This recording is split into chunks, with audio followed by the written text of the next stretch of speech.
been a while since we last do this. I'm sorry for the volume, but you might just have to get a little bit closer. But it feels better.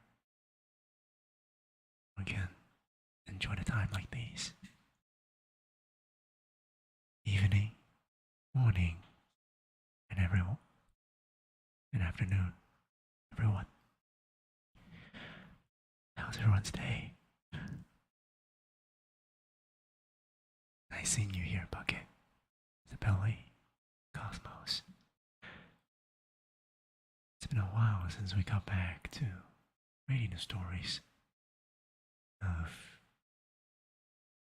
the 5 people you meet in heaven. And what seems like I've been trying to finish this in such a long time. But I'll know that we don't want to rush this, right? Oh, there, Itsuki. Nice seeing you here again. Now, hopefully, time for you is right. Because I hope to be able to completely relax with all these emotions and all this stress throughout the weekdays. Yes, I am doing fine. Thank you for asking. And yes, my sleeping schedule is still very bad, but I hope I can help you with yours. If that makes anything feel better, I guess. Alright. Now, because it's been a long time, why not recap what happened last time? Last time when we talked about the story of Eddie, and Eddie leaving to the overworld. He has already met 3 people who all gave him a lesson or 2. And he learned to have sacrifice. He learned to forgive. And he learned to move on. Now, we are finally meeting the last few the 4th person in heaven who, oh, if it's me, then I might as well read back to where we left off.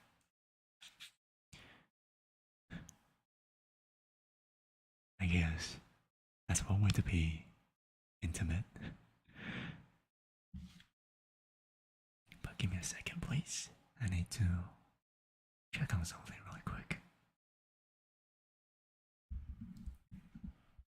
Because from the looks of it, there we go.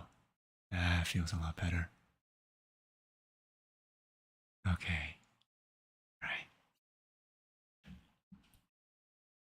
Well, I hope that you get to relax and just enjoy, not even in the context of the story. Just relax in the midst of the story, of the voice.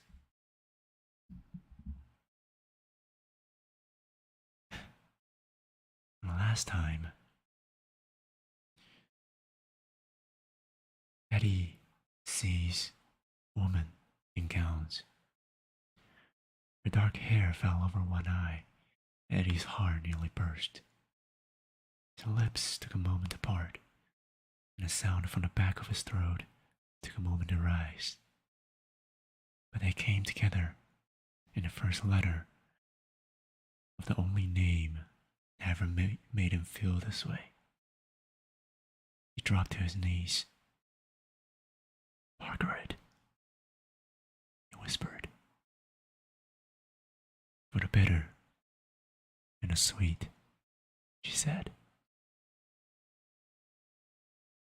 The 4th person Eddie meets in heaven.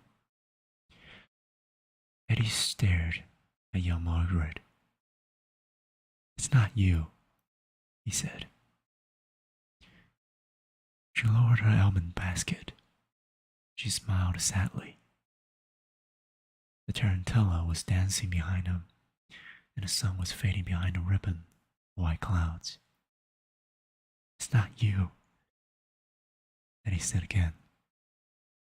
The dancers yelled, and they banged tambourines.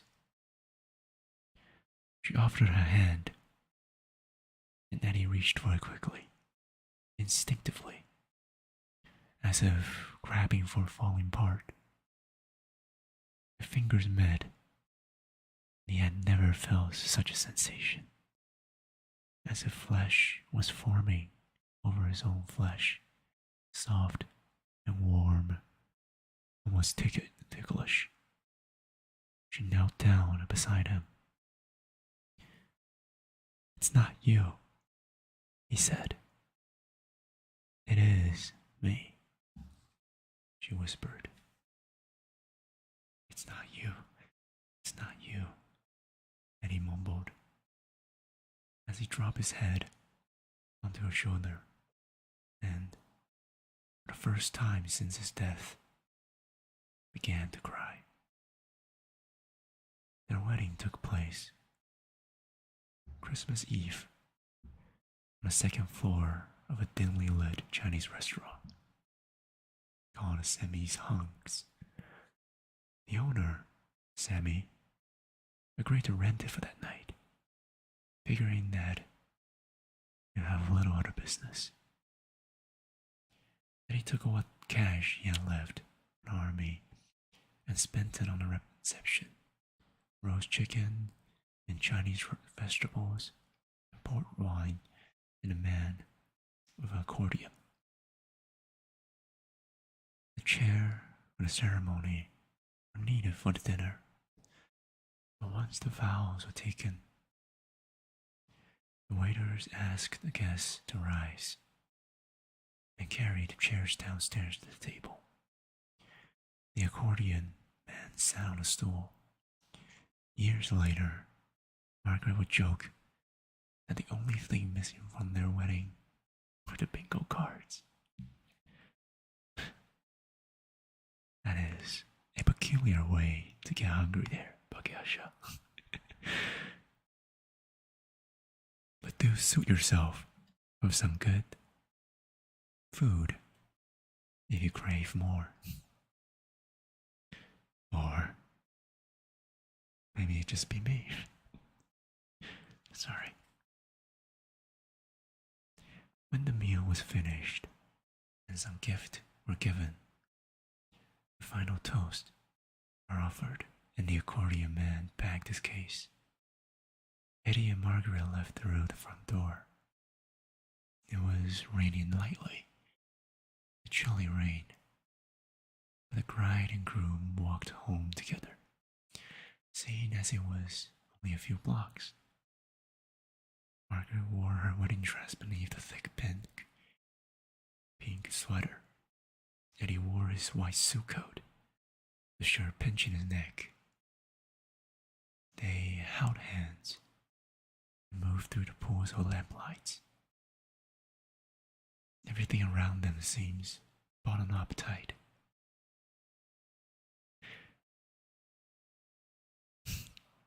Ah yes, the rumbling tummies, as it is the most atmospheric of all of them.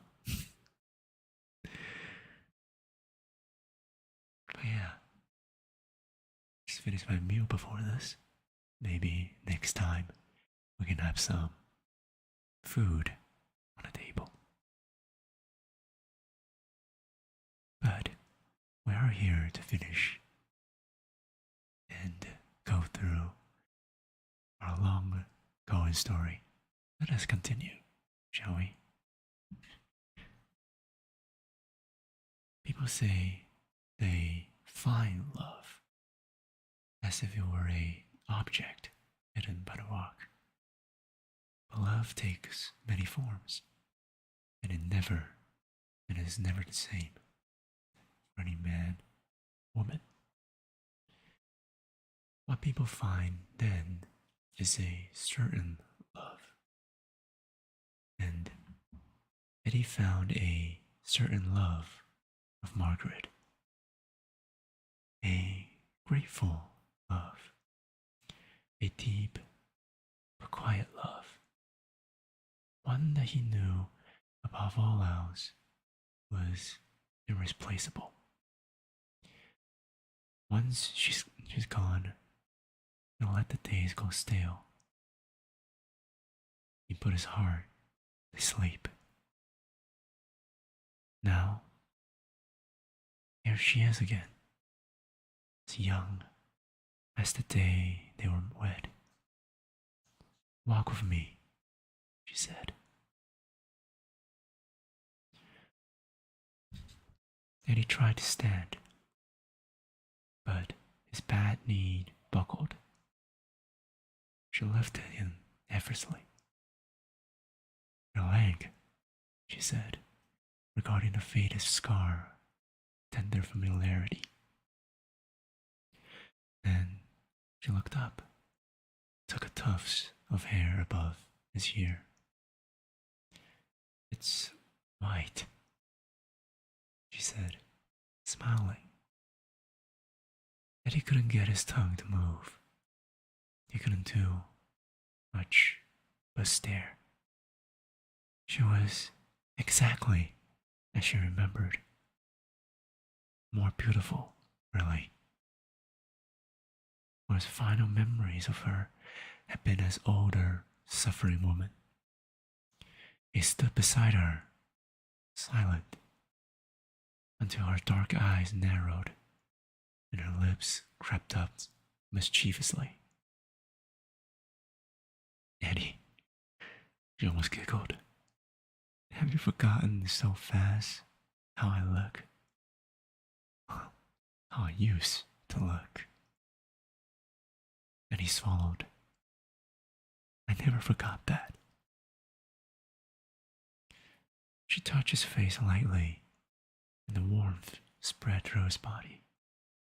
She motioned to the village and the dancing guests. All weddings, she said happily. That was my choice. A world of weddings behind every door. Oh, Eddie, it never changes. When the groom lifts the veil, when a bride accepts the ring, the possibility you see in their eyes is the same around the world. They truly believe their love and their marriage is going to break all the records. She smiled. Do you think we had that? But he didn't know how to answer. We had an accordion player, he said. They walked from the reception and up the gravel path. The music faded to the background noise. Eddie wanted to tell her everything he had seen, everything that had happened. He wanted to ask her about every little thing and every big thing, too. He felt a churn inside him, stop-start anxiety. He had no idea where to begin. You did this too, he finally said. You met 5 people. She nodded. A different 5 people, he said. She nodded again. Then they explained everything. And it made a difference. She smiled. All the difference. She touched his chin. And then I waited for you. He studied her eyes, her smile. I wondered if he and her waiting had felt like this. How much do you know about me? I mean, how much do you know since you still had trouble saying it? Since you died.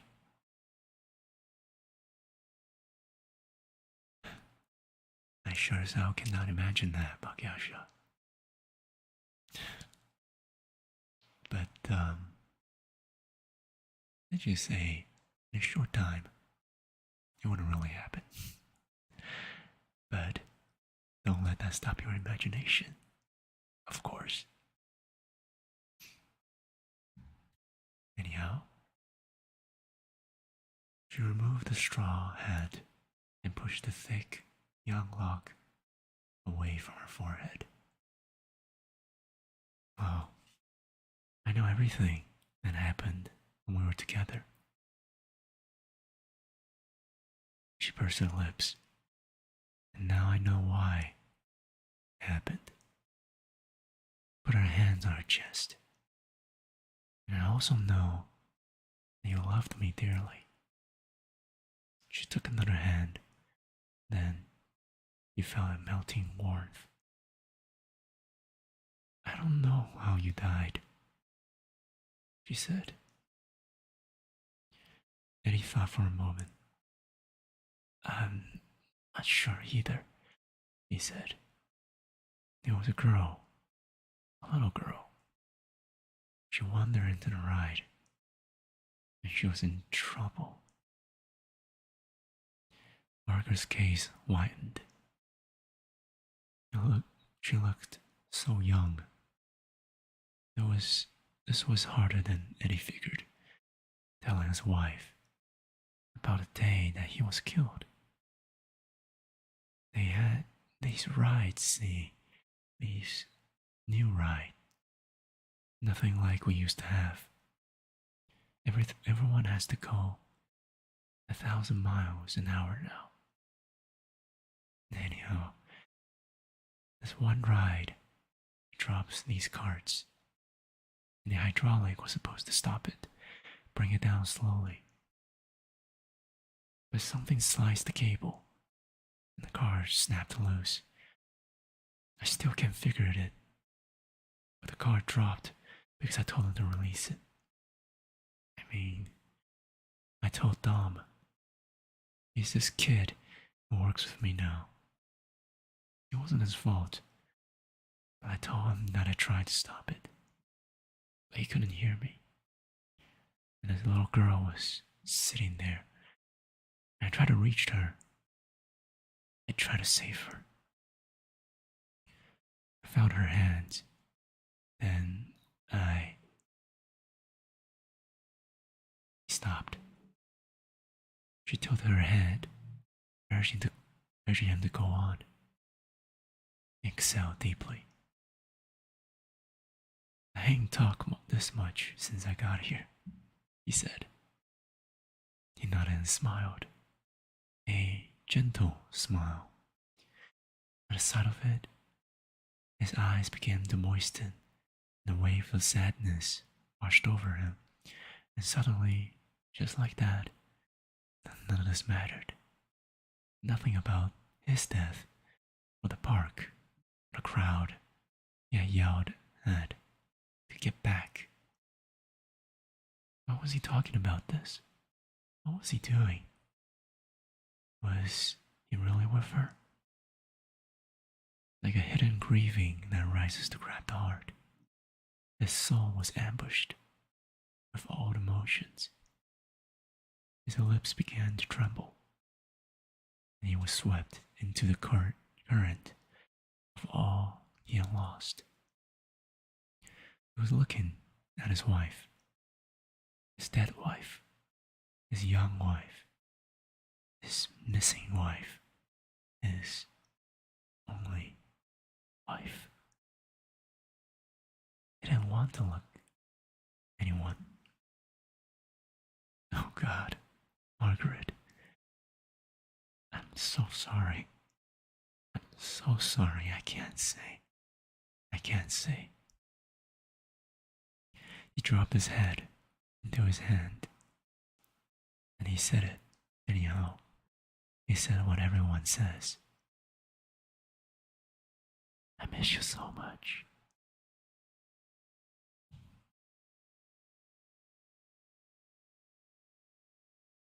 Love, like rain, can nourish from above, drenching couples with soaking joy.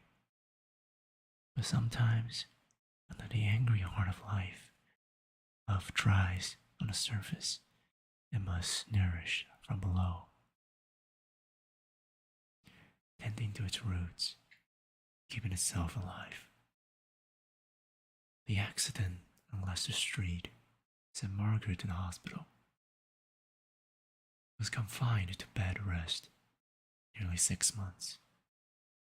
Her injured liver recovered eventually, but the expense and the delay cost them the adoption. The child they were expecting went to someone else, and the young spoken blamed for this never found a resting place. It simply moved like a shadow from husband to wife. Margaret went quiet for a long time, and he lost himself at work.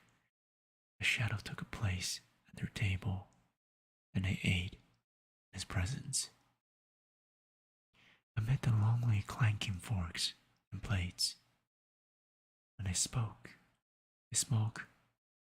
of small things. The water of their love was hidden beneath the roots, and he never bet the horses again. His visits within the well came to a gradual end, each of them unable to discuss much more over breakfast. It didn't feel like an effort. An amusement park in California introduced the first tubular steel tracks. The twisted, at severe angles unachievable with wood.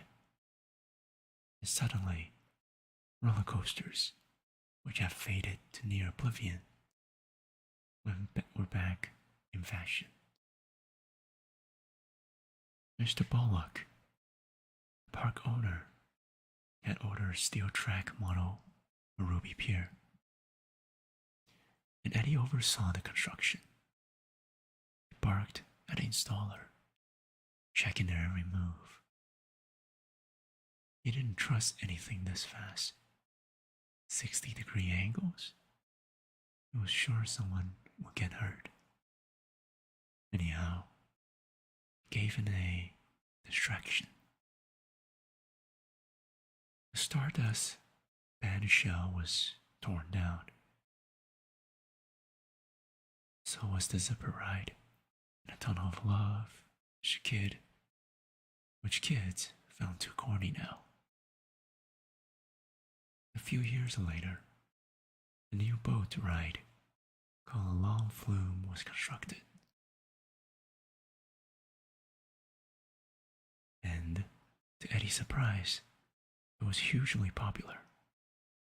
The riders floated through the troughs in the water and dropped at the end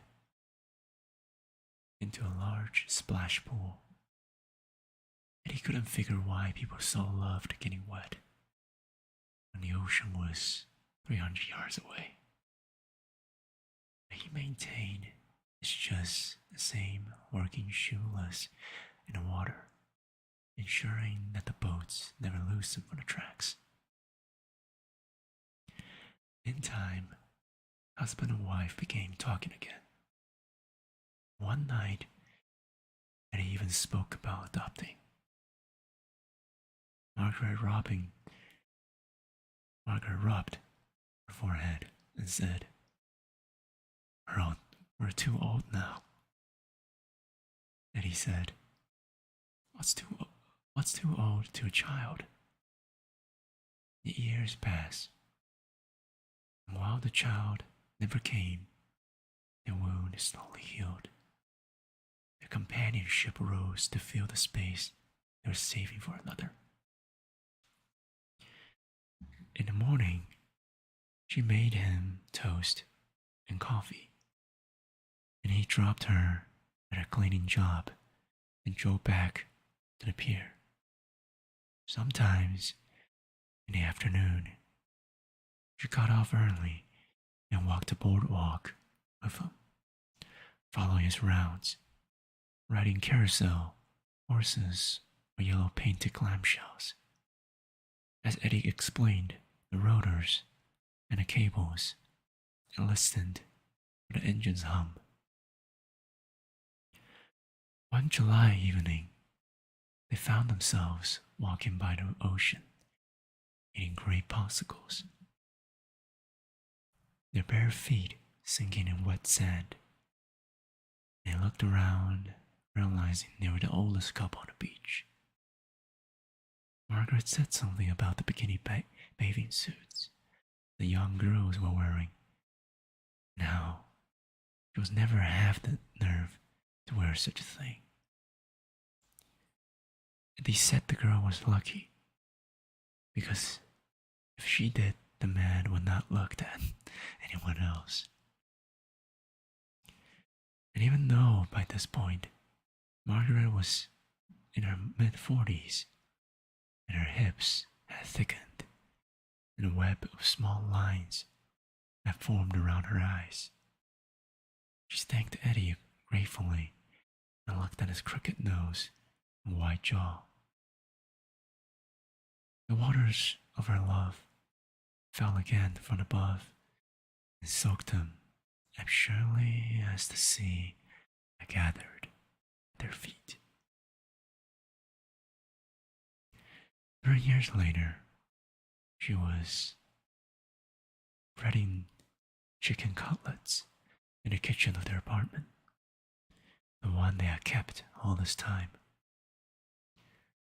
Long after Eddie's mom had died, because Margaret said it reminded her when they were kids. And she liked to see the old carousel outside the window.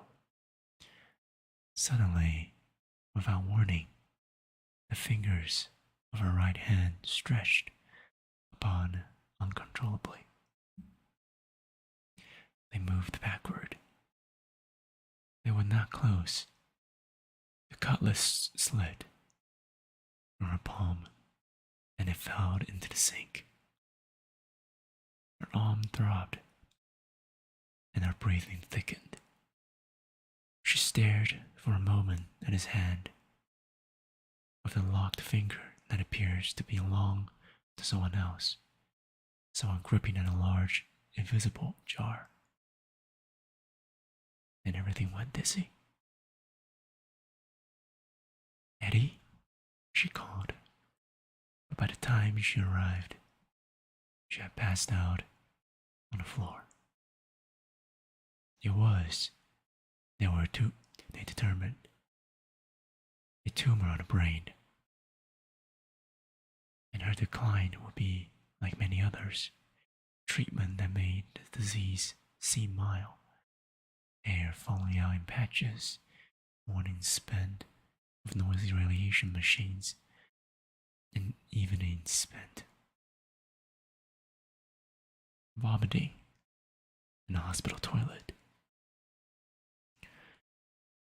In the final days, when cancer was ruined the victor, the doctors said only, rest, take it easy.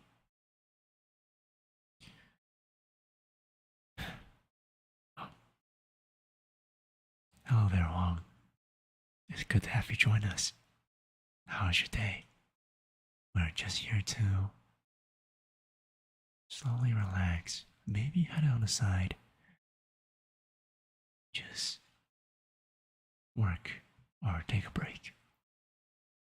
But don't force yourself to talk, because silence speaks volume.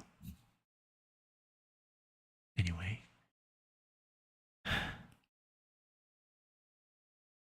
cancer. When she asked questions, they nodded sympathetically, as if their nods were medicine doled out of a dropper. She realized this was protocol, a way of being nice, of being helpless. And when one of them suggests getting your affairs in order, she asked to be released from the hospital. She told more than asked. Eddie helped her up the stairs and hung her coat as she looked around the apartment. She wanted to cook, but he made her sit, and he heated some water for tea. He had purchased lamb chops the day before, and that night he bumbled through a dinner with several invited friends and co-worker, most of whom greeted Margaret in her sallow complexion. Sentences like, "Well, look who's back," as if this was a homecoming and not a farewell party. They ate mashed potato from a Corningware dish and had butterscotch brownies for dessert. And when Margaret finished the second glass of wine, and he took a bottle and poured her a third.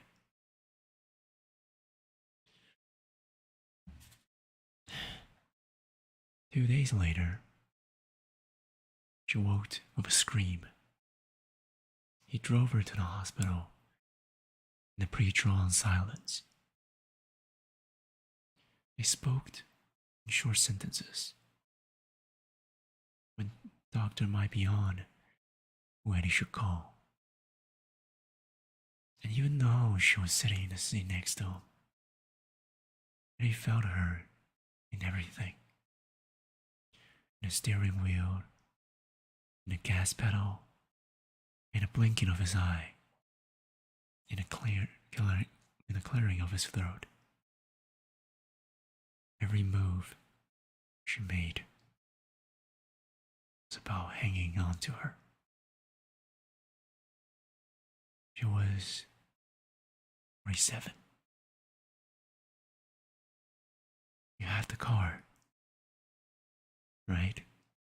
she asked him. "The card," he said blankly.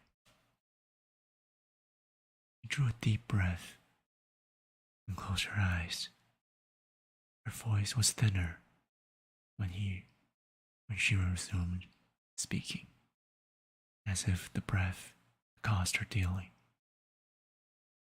"Insurance," she croaked. Yeah, he said. "I got the card." They parked in the lot, and Eddie shut the engine. It was suddenly too still and too quiet. He heard every tiny sound, the squeak of his body on the leather seat, the clunk of the door handle, the rush of outside air, his feet on the pavement, and a jangle on his keys. He opened her door and helped her get out. Her shoulders were scrunched up near her jaws like a freezing child. Her hair blew across her face. She sniffed and lifted her eyes to the horizon. She motioned to Eddie and nodded towards the distant top of a big white amusement ride, with red cars dangling like the tree ornaments. "You can see it from here," she said. "Ferris wheeled?" he asked. She looked away and whispered, "Home."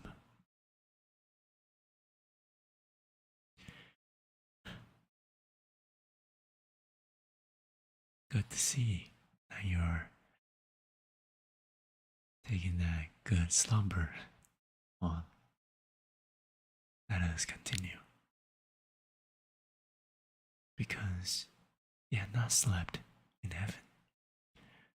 It was Eddie's perception that he had not spent more than a few hours with any of the people he met. And again, without night or day, without sleeping or waking, without sunsets or high tides or meals or schedules, how did he know? With Margaret, he wanted only time, more and more time. And he was granted it. Night times and daytimes and night times again. They walked through the tours of the assorted weddings and spoke of everything he wished to speak about. At a Swedish wedding, Eddie told her about his brother, Joel, who had died 10 years earlier from a heart attack. Just a month later, purchasing a new condominium in Florida. At the Russian ceremony, she asked if he had kept the old apartment.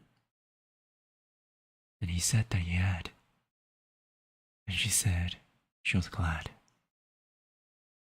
At the outdoor ceremony in a Lampanese village, he spoke about what had happened to him here in heaven. And she seemed to listen and know at the same time. He spoke of the blue man in his story, why some died when others lived. And he spoke about the captain and his tale of sacrifice. He spoke about his father. Margaret recalled the many nights he had spent enraged at the man, confounded by his silence. Good to see you here, Amandia. How was your day? If it is evening or close to night for you, I hope that you have a great evening. And I hope I can find and help you with the best my ability to make that loose sleep helped. And also, greetings, Alaya. You're never late till we break and relax. So don't worry, I hope that you're tucked in and relaxed.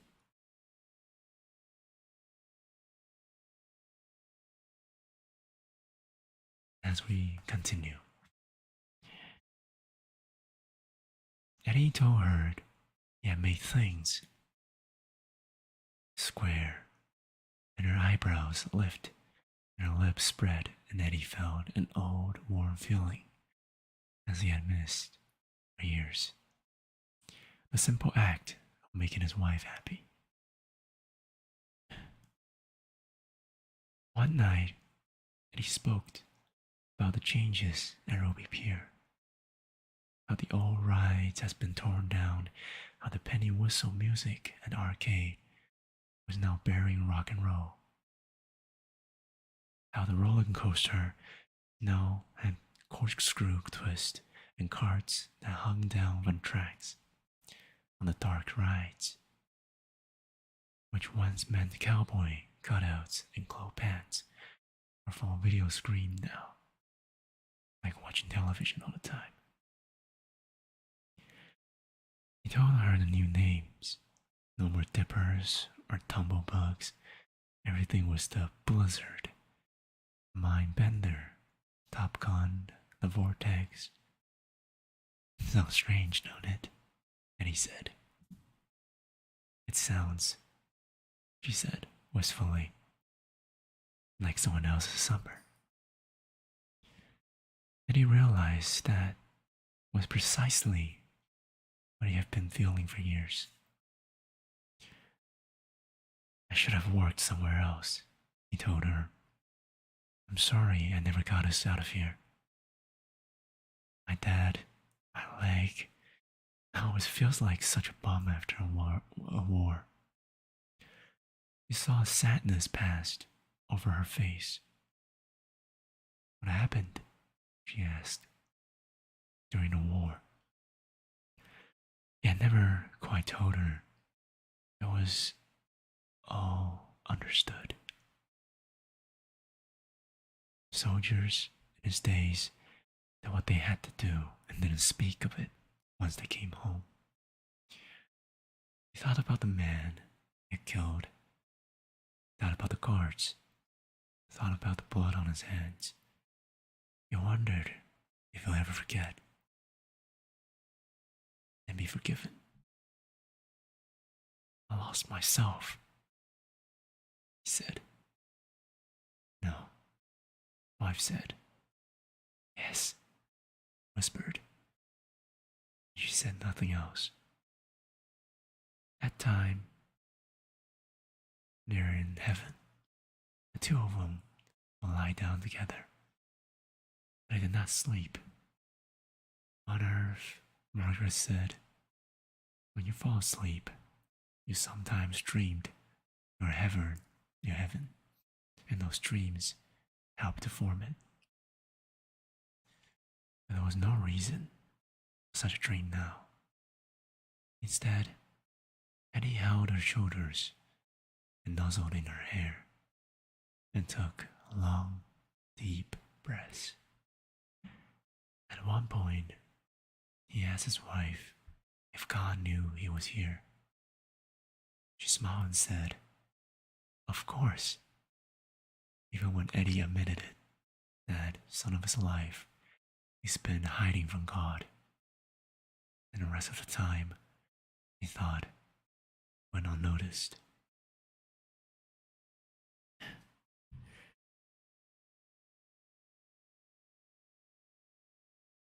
I felt weird to read all these stories. And it's good to hear that your day has been nice there, Amandia. And have been great too. Take a fair bit of break and thought about many things.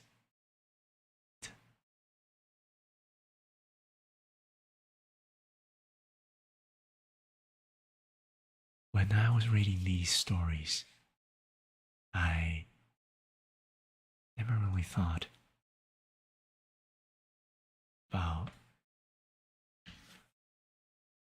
relating myself with someone that's so far from me. Because in a story, this character, Eddie, has gone through so much that only experience can tell. But somehow, I felt a sense of belongings reading through these lines. And I just want to say, it's still a long way to go for me. But I thank everyone for being here.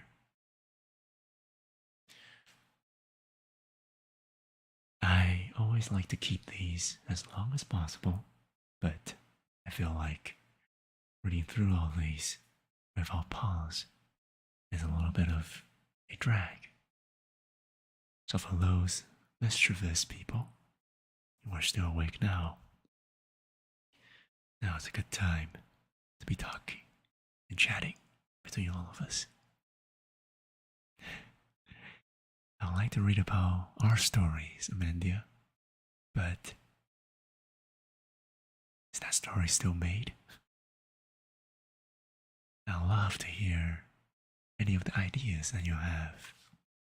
If you wanted to make some sort of scenarios,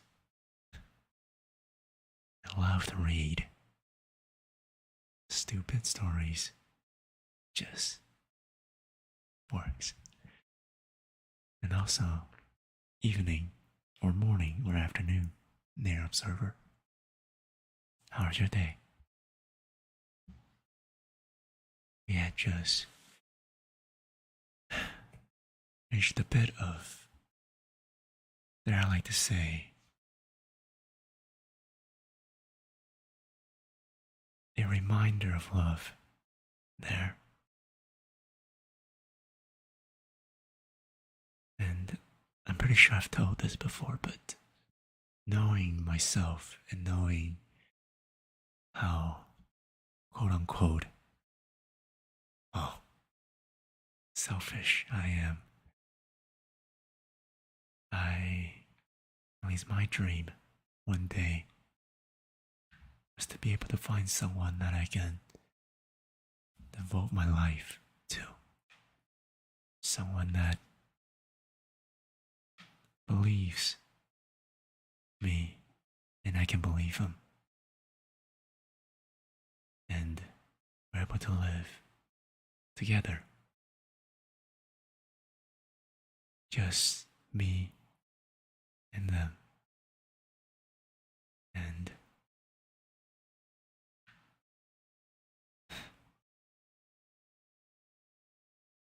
funny as it sounds, but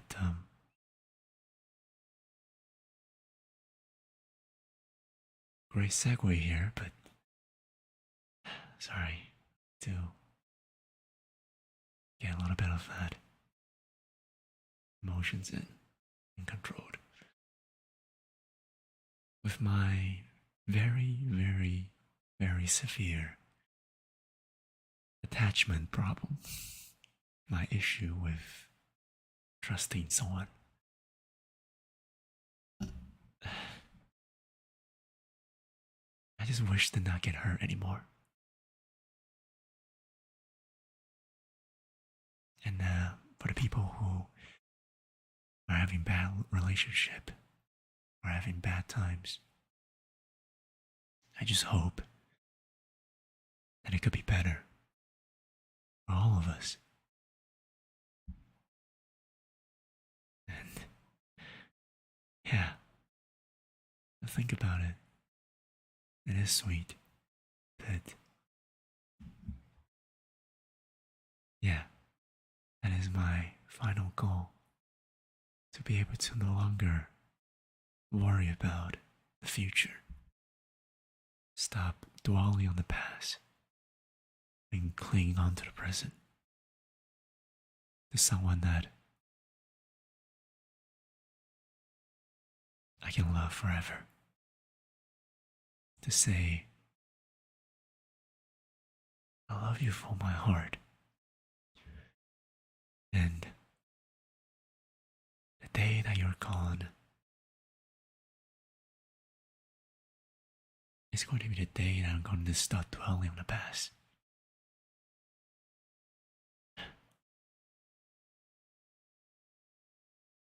Sorry.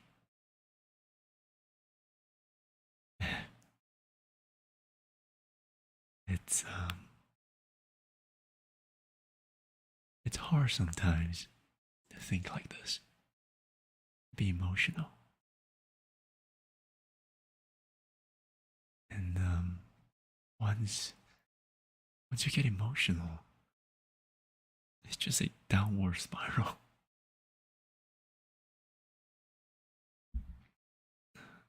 Reminds me of my past relationship.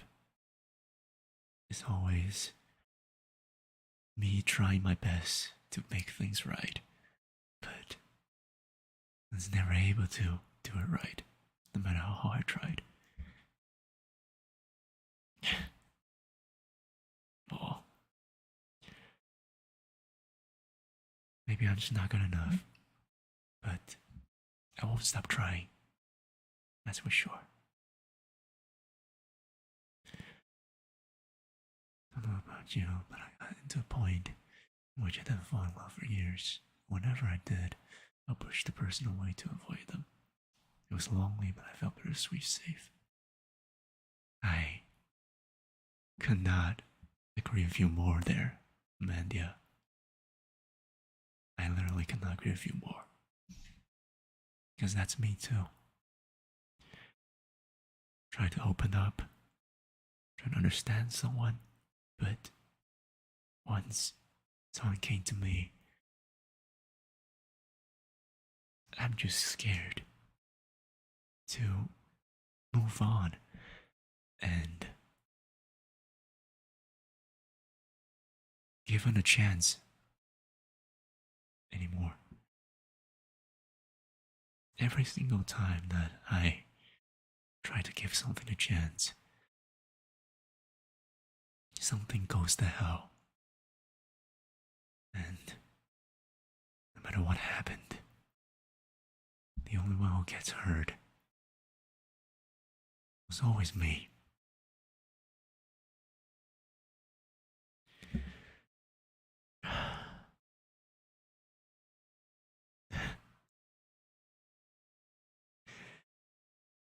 Of course, it's not entirely my fault. I'm just sorry. Glad to hear that. Not good enough, I guess. I don't know.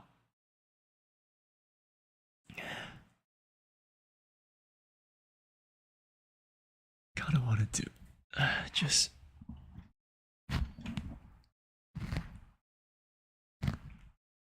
embrace.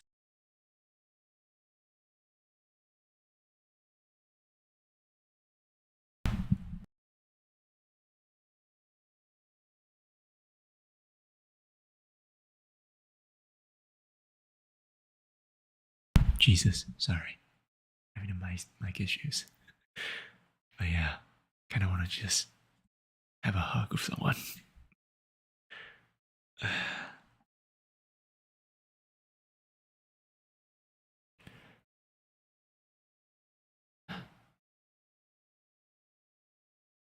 Yeah, it's not stupid to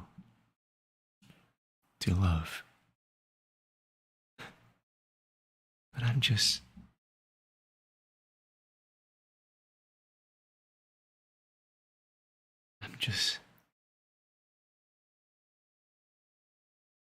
I just couldn't trust things anymore. Especially with relationship. I don't trust myself for doing this either.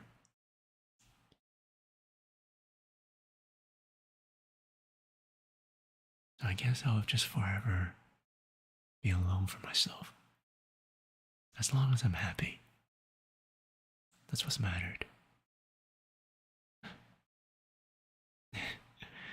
Maybe not so soon after we can have a Discord channel.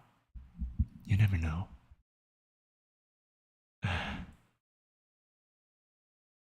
And also, I'm just such a noob when it comes to relationship. Anyway, I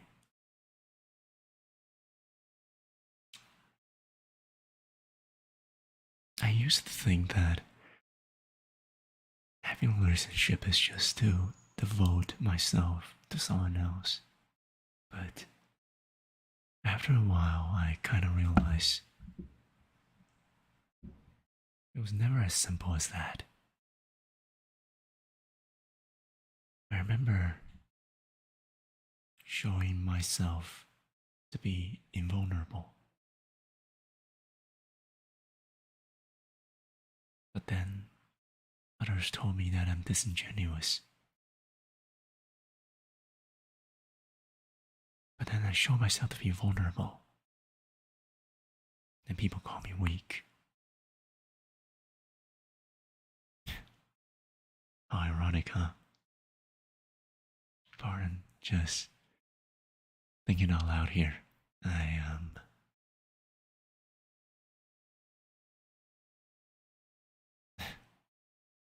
never really find that middle ground to be the best person ever. Just yesterday, oh, a few days ago, I had a chat with my friend. We chatted all the way from midnight to dawn. We were great friends back in middle school, and it's been a while since I saw him. I talked to him about everything, about relationship, about how to talk. And it all came down to a solution of he is the type of person who know how to talk, but only talk in business. So I taught him how to socialize, despite being an introvert.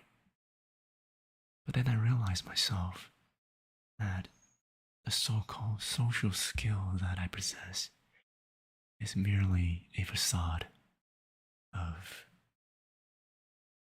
disingenuous and deceits and overmindedness.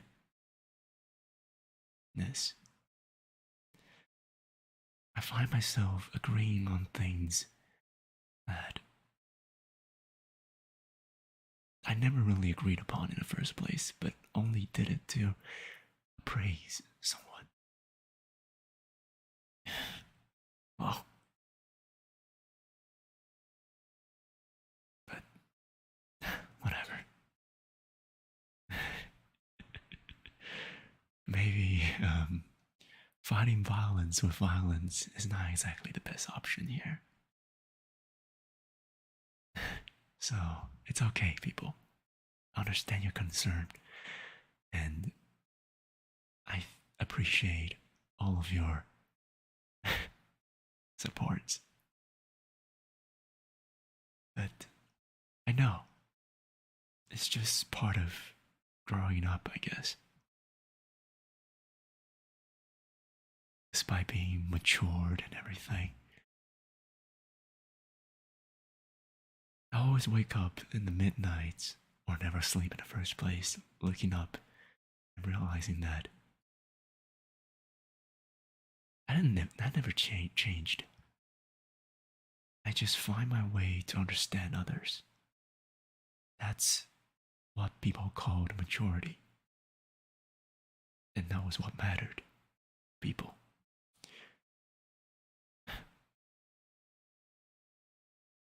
Maybe nobody changes, but we all follow the same feeling that we all have, just in different ways.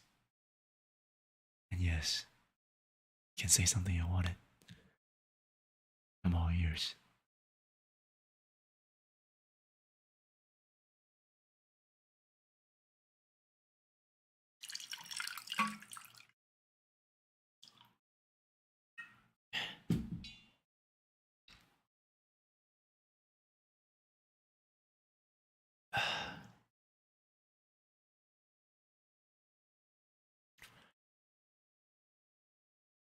I wish I before that being tuning my emotions always makes you feel so vulnerable. It's so weird how people nowadays try so hard to be anything but human just to be strong. Oh.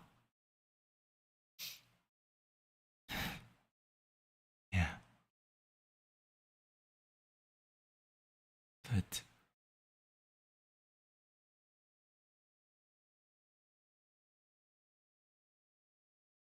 I don't know how to say this.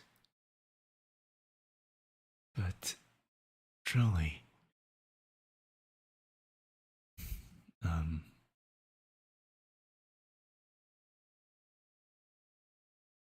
maybe being too much of a emotional driven person makes you become a unfair individual. Because nowadays, there's always this stoicism that people like to abide to. Which, I'm not saying that's wrong, but it's not right either. But every one of us, at some point, needs a way to just let go. That's for sure. I had my fair share relationship that ended and made me cry or be really bad about myself. I learned a lot of each one, to the point that I just gave up marrying someone.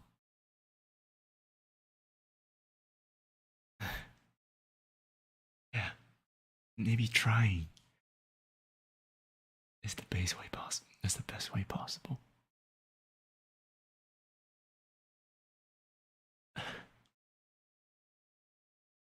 Wow, Baka, you're truly more of a courageous man than I am, huh?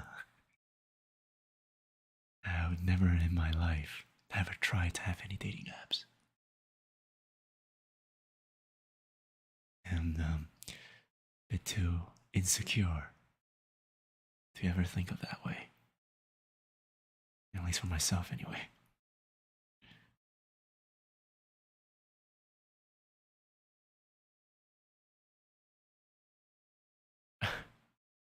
Oh, find your future wife on a dating app, huh?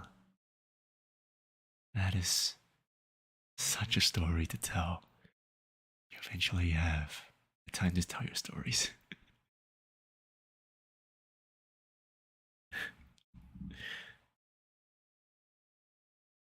Yeah,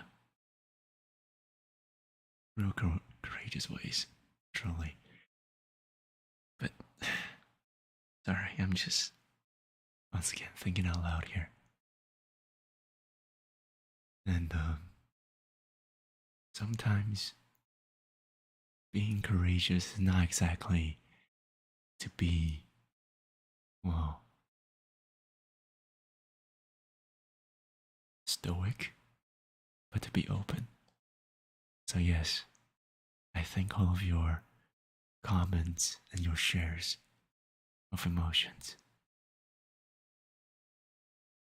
I'm living alone and isolated with my own choice, of course. Always struck me as a horrible decision, but I never seems to be able to get out of this. But now I have you, all of you. So I'm happy.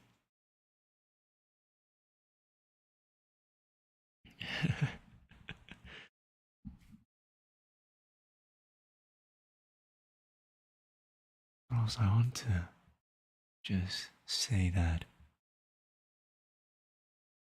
I remember not so long ago, I was struck with some bad memories, and I just couldn't hold myself. It was that day when I found out that, as funny as it sounds, I never really learned how to cry. I know you don't really learn to cry, but it was so much emotion that, despite wearing a mask, I was still too overwhelmed to continue the class. So I immediately went back home, tucked myself into my bed, and tried my best to cry. Try my best to lose it in the emotions. But to my frustration, I don't know how to cry it out loud.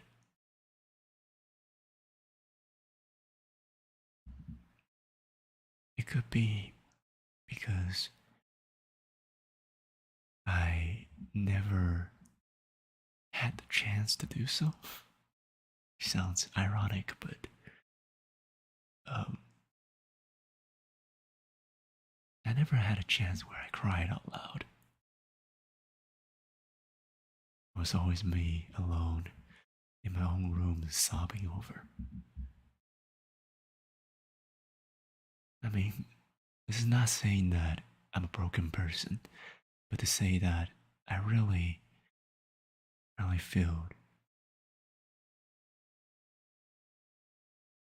admiring or envying even for the people who can cry and show their emotions, nor good or bad, to the best of their abilities.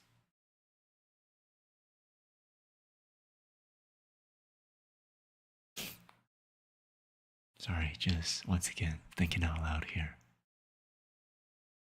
I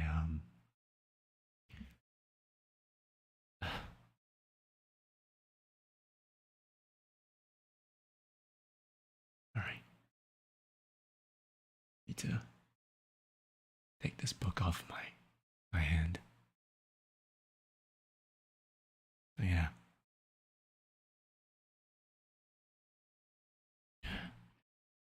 Growing up, I learned to hold back my feelings, either as negative or positive, so I don't really know how to express my feeling to someone. Kind of frustrating. Yeah, it is frustrating. When I couldn't cry that day, I just sobbed in rage. I was angrily crying about myself because I couldn't express as much as I wanted to express. It was truly frustrating.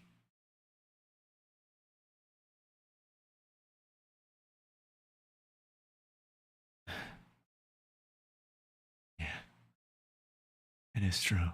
Hiding away emotions and everything. But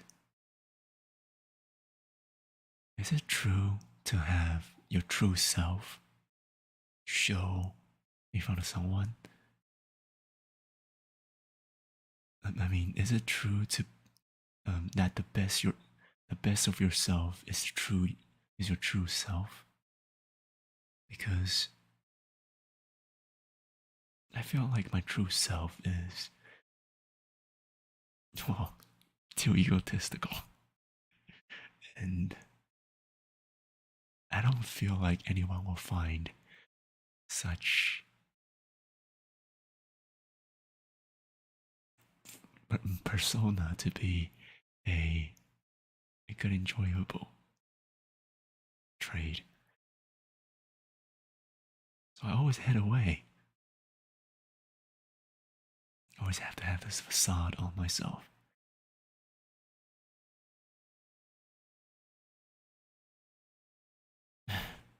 You know what? It is true.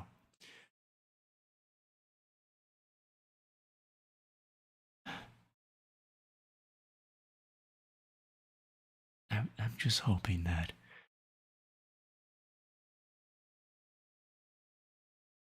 I'm not being egotistical to be caring, but also selfish at once.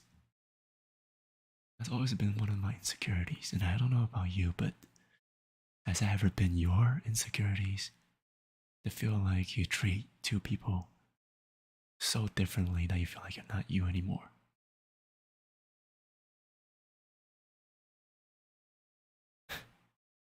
Once again, thinking out loud here. Stand yes, and sometimes. Yes. Also, welcome, Asami. I think this is the first time seeing you. We are just finished our reading section, actually. How's your day? I'm just taking a break here because reading through everything is at once. It's a bit too much for everyone. And also, the book that we're reading today was The Five People Who Meet in Heaven. Have you ever heard of this book?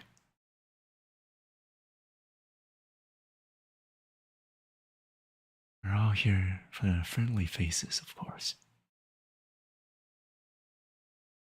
And because of the amount of stuff that we're talking about,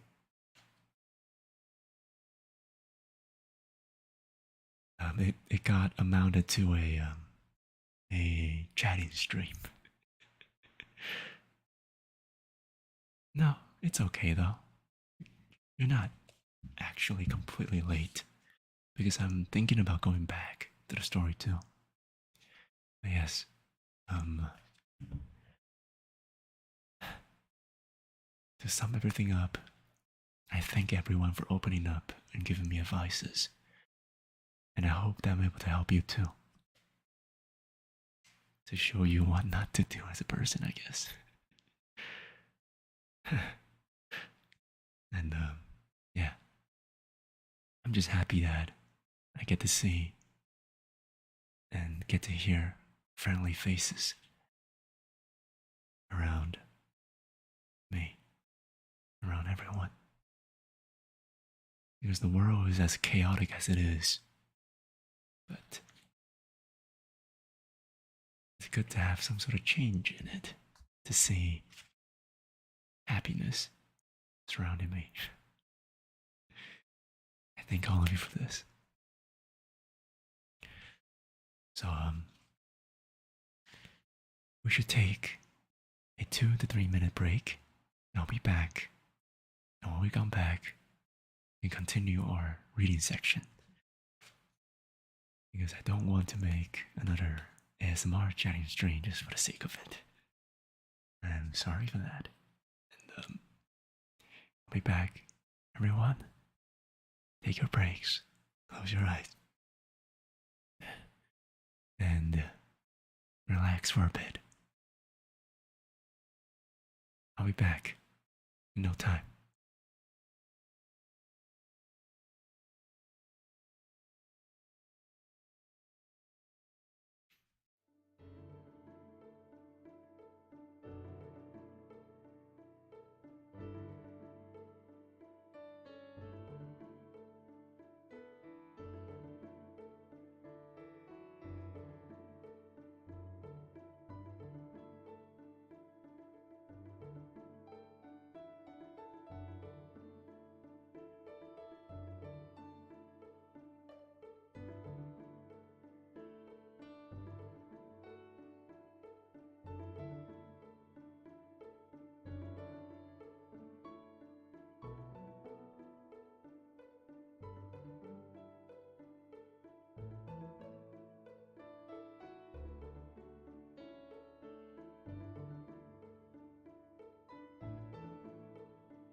Welcome back, people. Let me get my book up a little bit. There we go. Welcome back. And we ought to continue the session. But I'm trying to just get past. And I welcome all the new faces I see. And also Greetings, cookies, and aerial chaos. Good to see a lot new faces out here.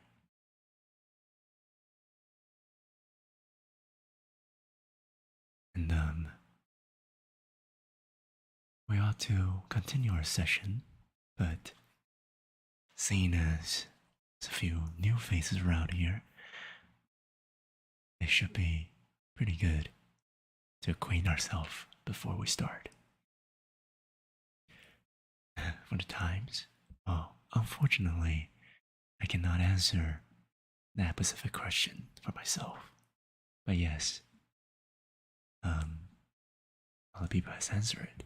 Good to know that.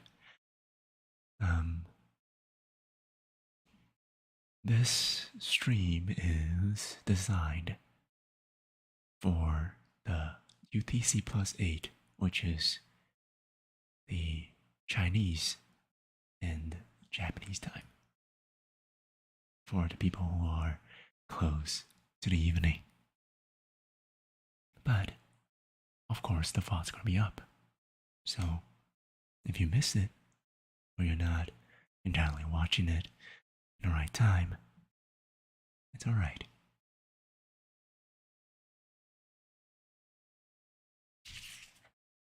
Good to see a lot of you has acquainted yourself with each other.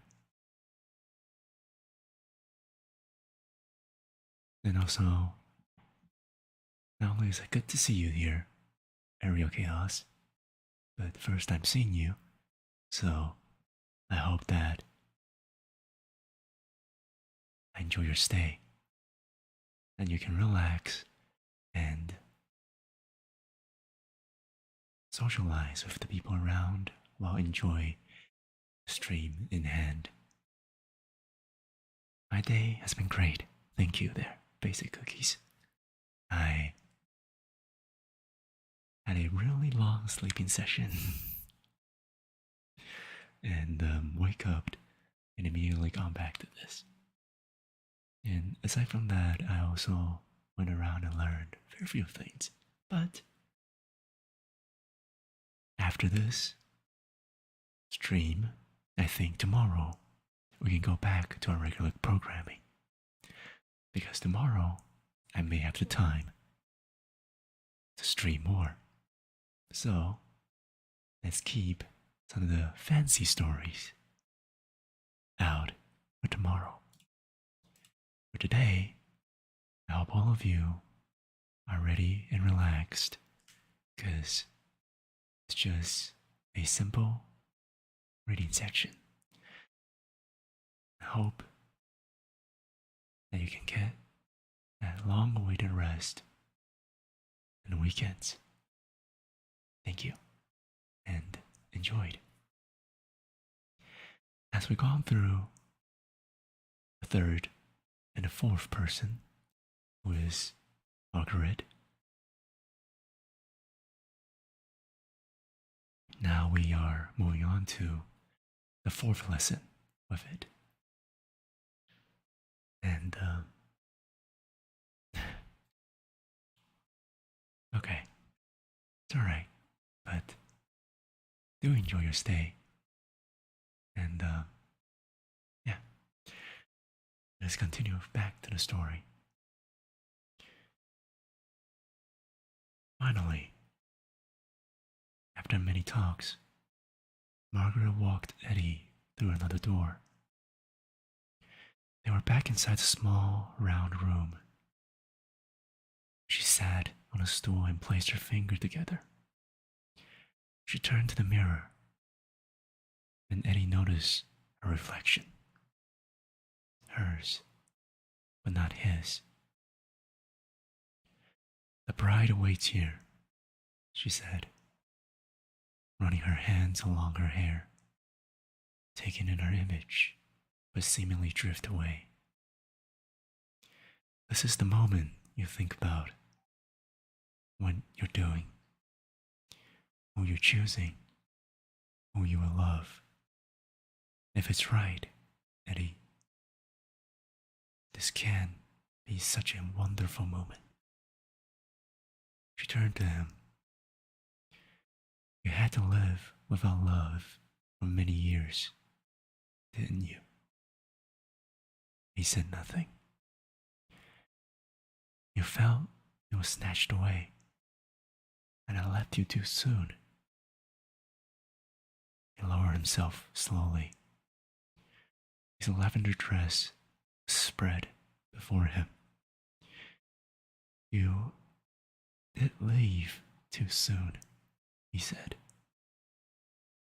You were angry with me? She answered.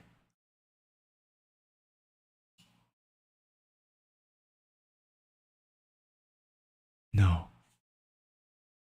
Her eye flashed. Yes. Okay. Sorry.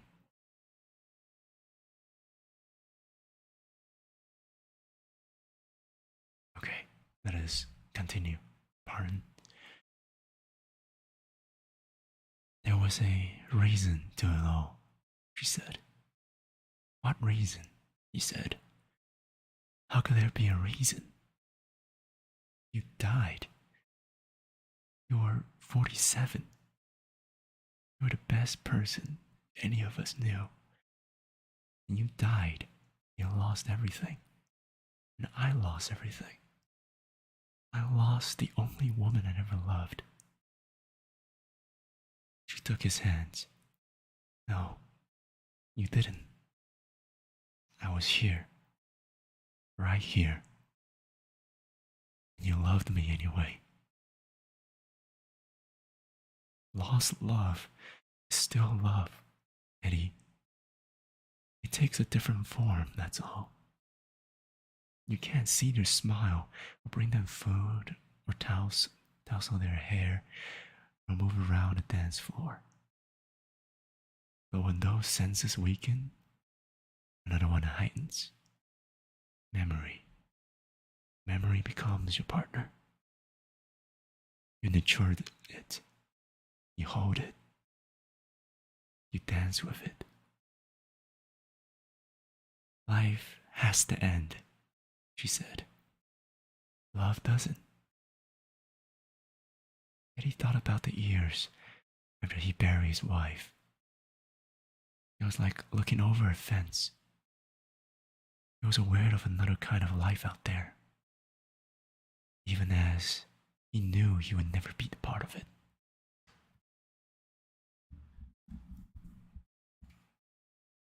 I never wanted anyone else, he said quietly. I know, she said. I was still in love with you. I know, she nodded. I felt it. Here? He asked. Even here, she said, smiling. That's how strong lost love can be. She stood and opened the door, and Eddie blinked as he entered behind her. It was a dimly lit room with foldable chairs and an accordion player sitting in a corner. I was saving this one, she said. She held out her hands, and for the first time in heaven, he initiated his contact. He came to her, ignoring the leg, ignoring all ugly association he had made about dance and music and weddings, realizing now they're really about loneliness. All that's missing, Margaret whispered, taking his shoulder, is the bingo card. He grinned, put a hand behind her waist, and he began dancing. Can I ask you something? He said. Yes. She answered. How can you look the way you looked the day I married you? I thought you loved it I thought you liked it that way, she said. He thought for a moment. Can you change it? Change it? She looked amused. To what? To the end. She lowered her arms. I wasn't so pretty at the end. Eddie shook his head, as if to say, not true. Could you? She took a moment, then came again into his arms. The accordion man played the familiar notes. She hummed in his ear, and they began to move together. Slowly, in a remembered rhythm that a husband shared only with his wife. You made me love you. I didn't want to do it, but you made me love you. And all the time you knew it, all the time you knew it. I love you. When he moved his head back, she was 47 again. The web of lines beside her eyes, the thinner hair, the looser skin beneath her chin. She smiled, and he smiled. She was, to him, as beautiful as ever. And he closed his eyes and said for the first time what they've been feeling from the moment he saw her again. Sorry, a little bit emotional there again.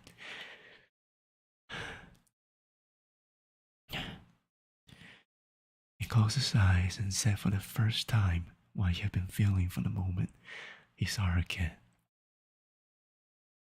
I don't want to go on. I want to stay here. Eddie said.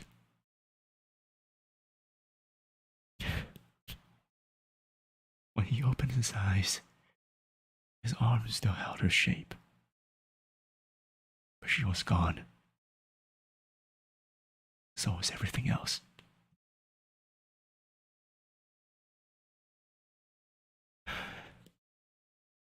And that was the fourth lesson of Eddie's journey in heaven.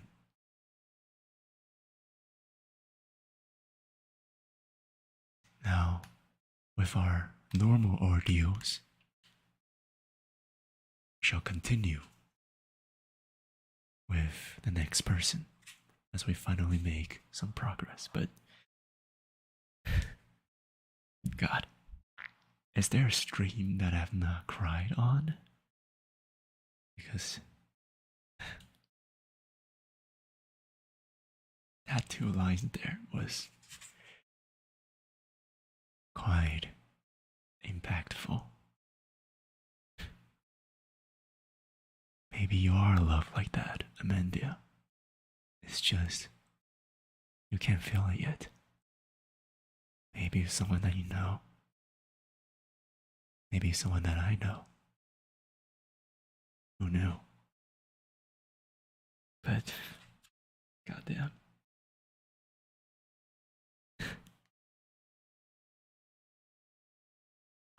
Alright.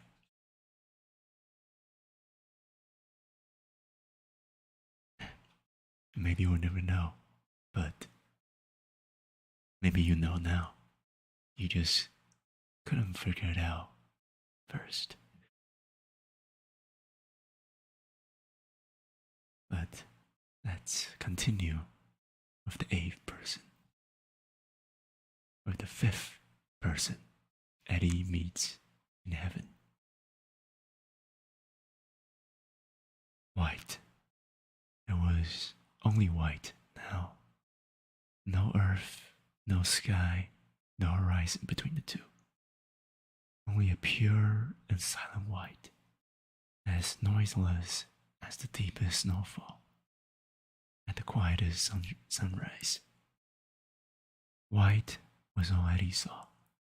All he heard was his own labored breathing, followed by an echo of that breathing. He inhaled and heard a louder inhale. He exhaled, and it exhaled too. And he squeezed his eyes shut. Silence was the worst when you know you won't be broken. And Eddie knew. His wife was gone, and he wanted her desperately. 1 more minute, half a minute, 5 more seconds. But there was no way to reach or call or wave, or even looked at her picture. He felt as if he would tumble down steps and was crumbled at the bottom. His soul was vacant. He had no impulse. He hung limp and lifeless in the void, as if on a hook, as if all fluids had been gored out of him. He might have hung there a day or a month. It might have been a century. Only at the arrival of a small but haunting noise did he stir, his eyelids lifting heavily. It had already been to 4 pockets of heavens, met 4 people. And while each had been mystifying upon arrival, he sensed that this was something altogether different. The tremor of noise came again, louder now, and Eddie, in a lifelong defense instinct, clenched his fist, only to find his right hand squeezing the cane. His forearm was pocked with liver spots. His fingernails were small and yellowish. His bare legs carrying the reddish rash, shingles, that he had come during his final weeks on Earth. He looked away from the hastening decay. In human accounting, his body was near its ends.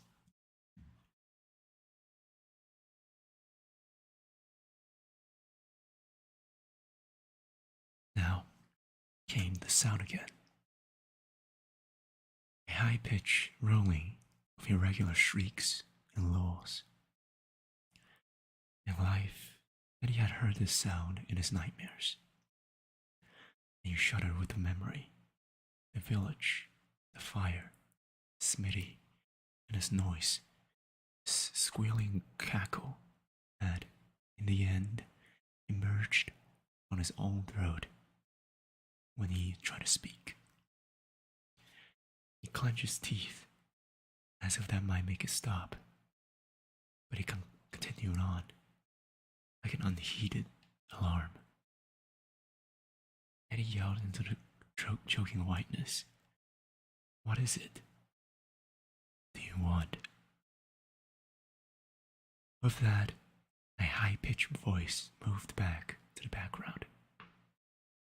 The layer topped a second noise, a loose, relentless rumble, the sound of a running river.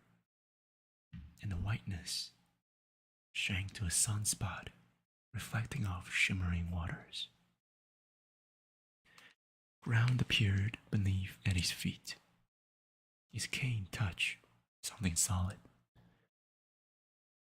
He was high up on an embankment, where a breeze blew across his face and a mist brought his skin to a moist glaze. He looked down and saw, in a river, the source of those haunting screeches.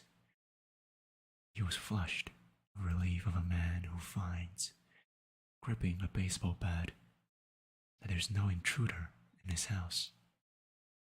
The sound, the screaming, whistling, thrumming shriek, was merely the cacophony of children's voices, thousands of them that play, splashing in the river and shrieking with innocent laughter. Is this what I've been dreaming about? He thought. All this time? Why? He studied the small bodies, some jumping, some wading, some carrying buckets, while others rolled in the high grass. He noticed a certain calmness to it all. No rough housing which you usually saw with kids. He noticed something else, that there are no adults, not even teenagers. They are all small children, skin the color of dark wood, seemingly monitoring themselves. And then Eddie's eyes was drawn to a white boulder. A slender young girl stood upon it, apart from the others, facing his direction. She motioned with both her hands, waving at him. He hesitated. She smiled. She waved again and nodded, as if to say, "Yes, you." Eddie lowered his cane and navigated the downward slope.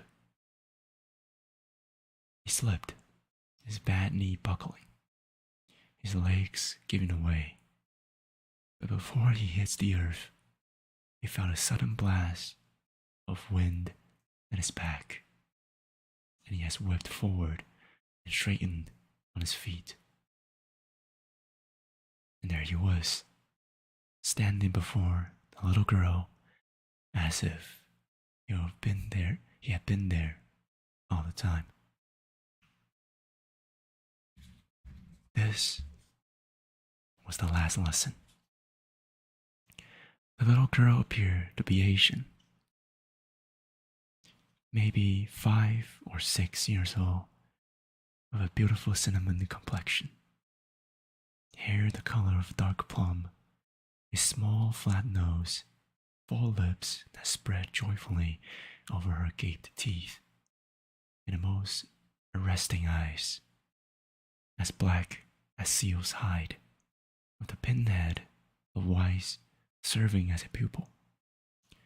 She smiled and flapped her hands excitedly until Eddie edged one step closer, whereupon she presented herself. "Tala," she said, offering her name, her palm on her chest. "Tala," Eddie repeated. She smiled as if a game had begun. She pointed to her embroidered house, loosely slung over her shoulders and wet with the river water. "Borrow," she said. "Borrow?" She touched the woven red fabric that wrapped around her torso and leg. "Saya." Then came her clog-like shoes, "Bakya." Then the iridescent seashell at her feet, "Kabiz." Then a woven bambooed mat, "Banik." That was laid out before her. She motioned for Eddie to sit on the mat. She sat too, her legs curled underneath her. None of the other children seemed to notice him. They splashed and rolled and collected stones on the river's floor. Eddie watched one boy rub the stone over the body of another, down his back, under his arm. "Washing," the girl said, "like our Ines used to do." "Ines?" Eddie said. She studied Eddie's face. "Mummies," she said. Eddie had heard many children in his life, but in this voice, he detected none of the normal hesitation towards the adults. He wondered if she and the other children had chosen this riverbank heaven, or if, given their shore memories, such a serene landscape had been chosen for them.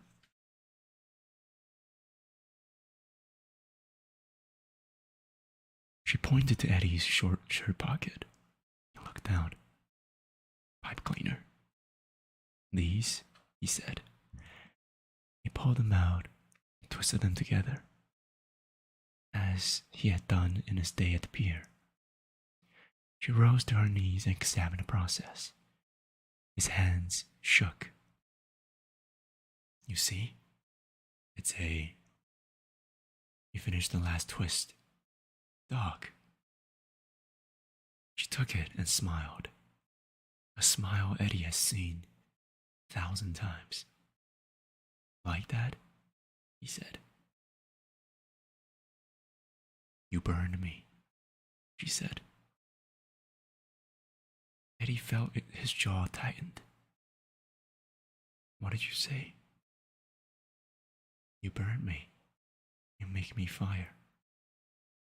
Her voice was flat, like a child reciting a lesson. I say to wait inside the nipa. I say to hide. Eddie lowers his voice, his words slow and deliberate. What were you hiding from, little girl? She fingered the pipe cleaner dog, then dipped it in the water. Sundalong, she said. Sundalong? She looked up. Soldier. Eddie felt the word like a knife in his tongue. Images flashes through his head. Soldiers. Explosions. Morton. Smitty. The captain. The flamethrower. Tala, he whispered. Tala, she said, smiling at her own name. Why are you here? In heaven. She lowered the animal. You burn me. You make me fire.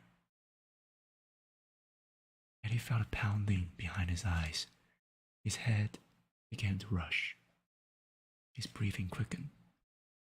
You were in the Philippines. The shadow. In that hut. The nipa. And not safe to be safe there. Wait for her. Be safe. Then big noise. Big fire. You burn me. She shrugged her narrow shoulder. Not safe. Eddie swallowed. His hand trembled.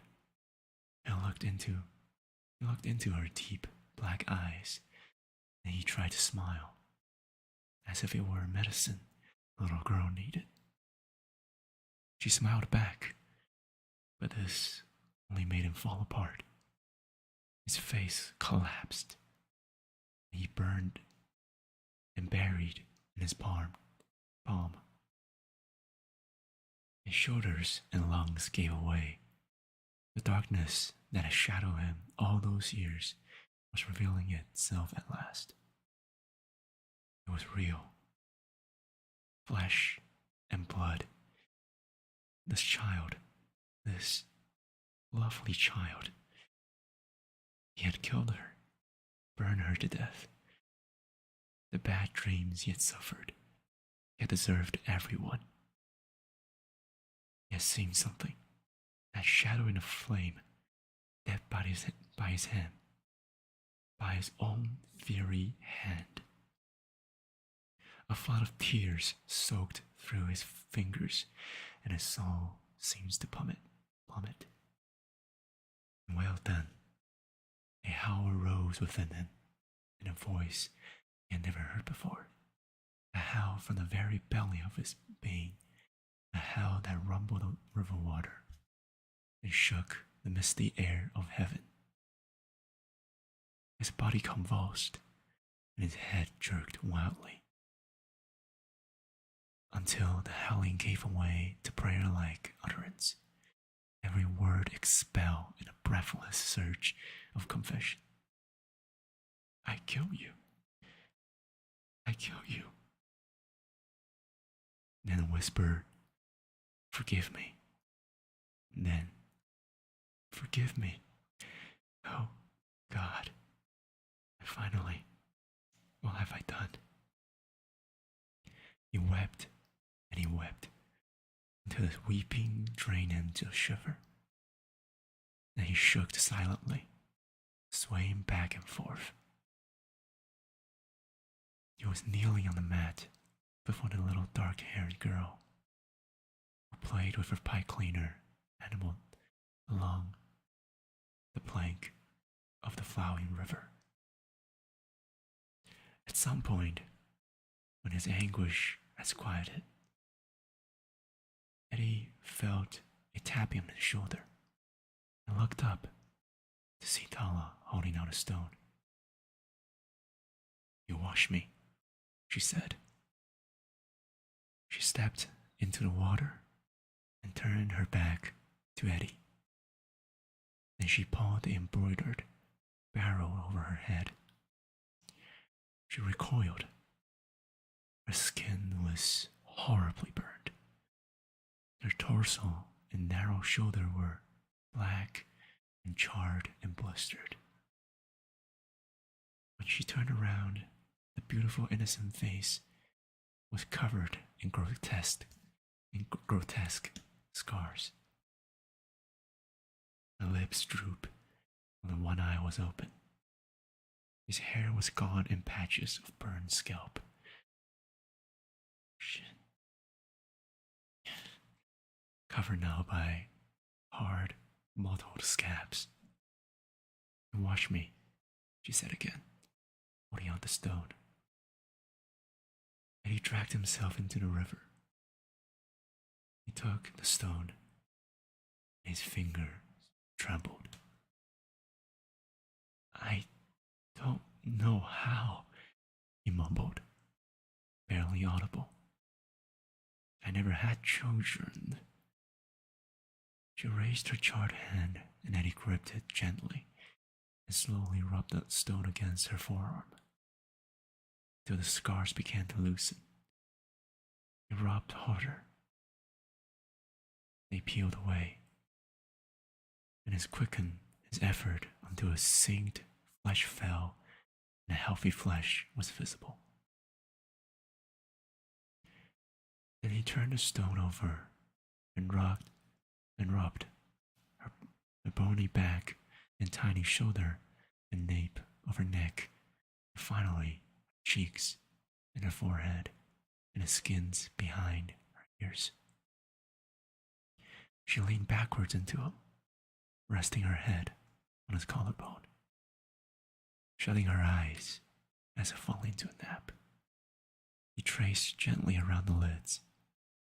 They did the same with her drooped lips and the scabbed patches on her head, until the plum-colored hair emerged from the root, and the face that I had seen at first was before him again. When she opened her eyes, their whites flashed out like beacons. "I am 5, she whispered. And he lowered the stone and shuddered in short, gasping breath. 5, 5 years old? She shook her head no. She held up 5 fingers. Then she pushed them against Eddie's chest, as if to say, "You're 5. You're 5th person." A warm breeze blew. A tear rolled down Eddie's face.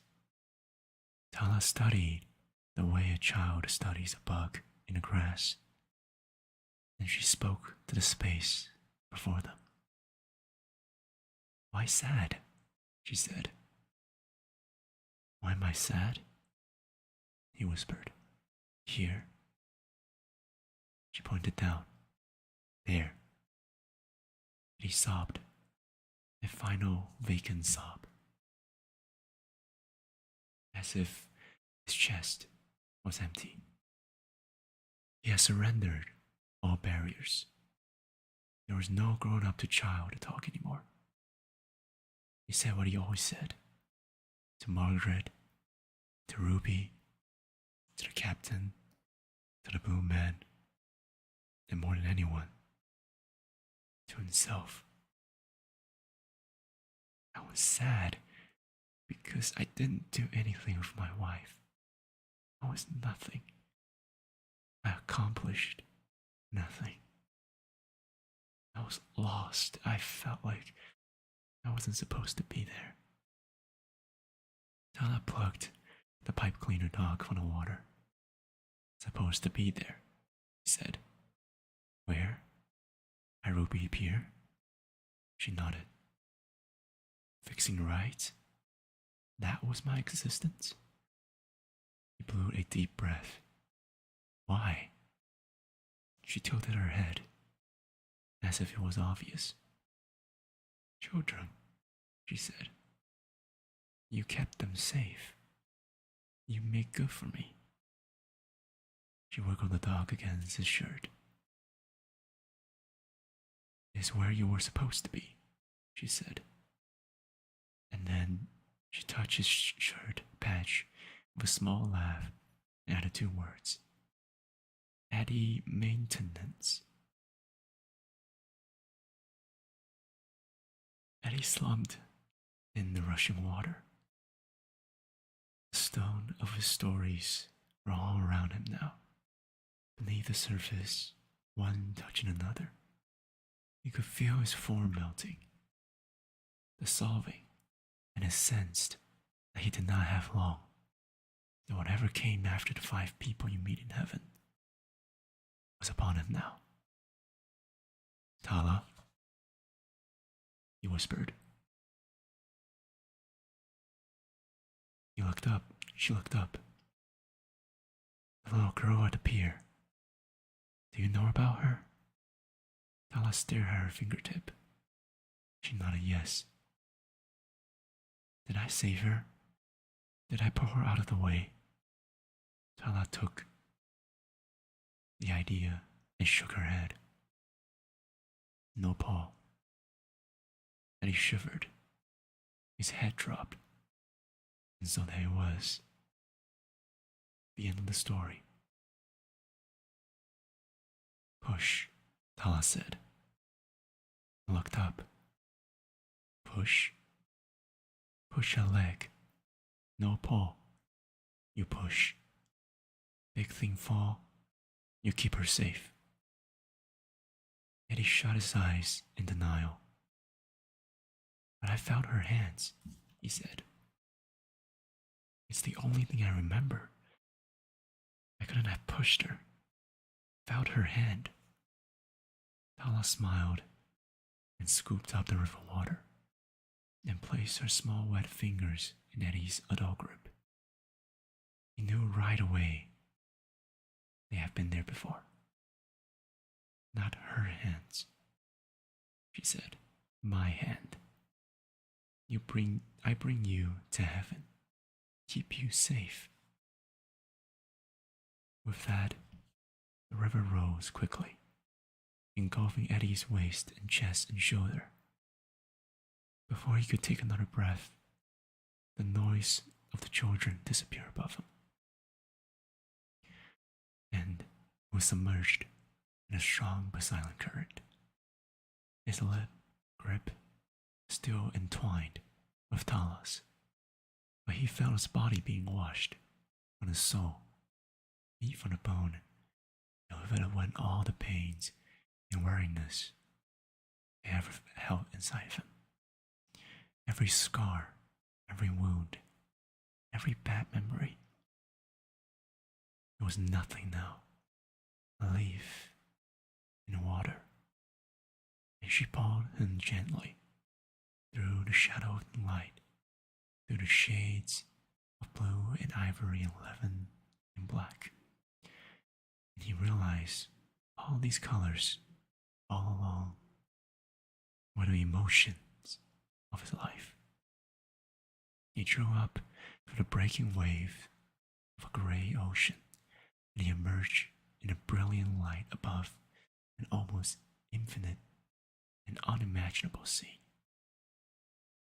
There was a pier filled with thousands of people, men and women, fathers and mothers and children. So many children, children from the past and the present, children who had not yet been born, side by side, hand in hand, in caps, short pants, filling the boardwalk and the rides and the wooden platforms. Sitting on each other's shoulder, sitting in each other's lap. They were there and would be there because of a simple, mundane thing that he had done in his life. The accidents he had prevented, the rides he had kept safe, the unnoticed turns he had effected every day. And while their lips still not move, Eddie heard her voice, and he heard their voice. More voices than he could ever have imagined.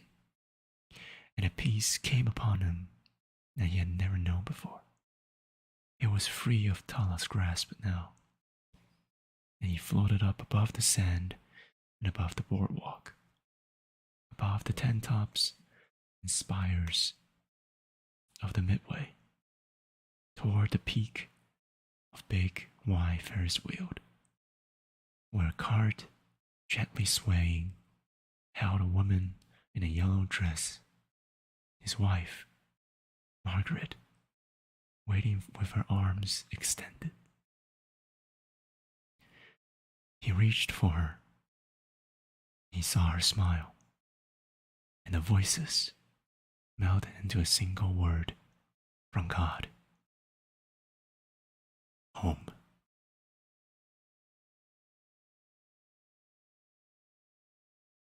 That is the end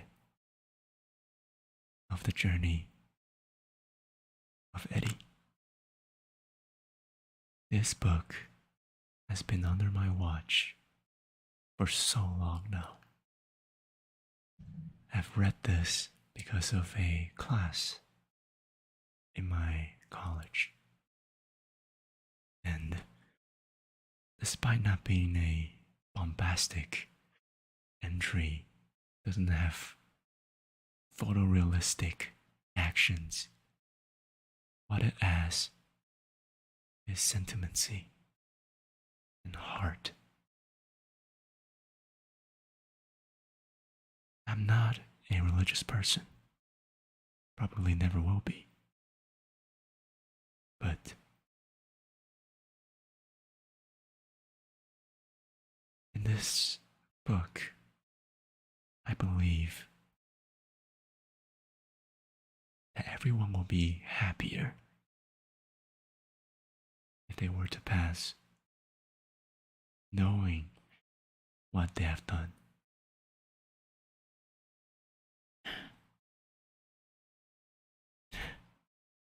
Yes, this is a very sad tale, but along the melancholies is a sense of relief, knowing that everything is here for a purpose.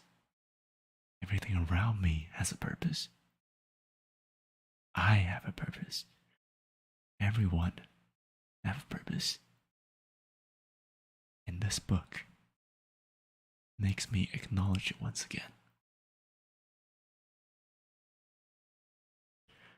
Yes, I was a little bit sad at that fourth lesson.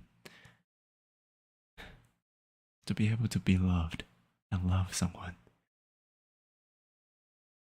and to look at them in the face and see all the changes that time has taken on them, and still has the heart to say, I love you, is a monumental task and a dream that everyone wants to do, especially me. So that was a little bit hard for me, but because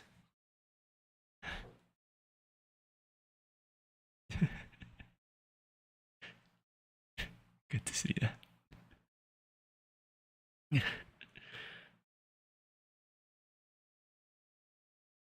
But yes, this will be the 5 people you meet in heaven. And I'm glad that you're into the story, Leia. This story has taken me so long to read, at least with you. But despite all the separations, I hope that if you want to, you can have my past reading sessions on the back and read it yourself. Because this is truly an experience that I cannot express completely myself. But I hope that you enjoyed this. Thank you so much for this ASMR. I have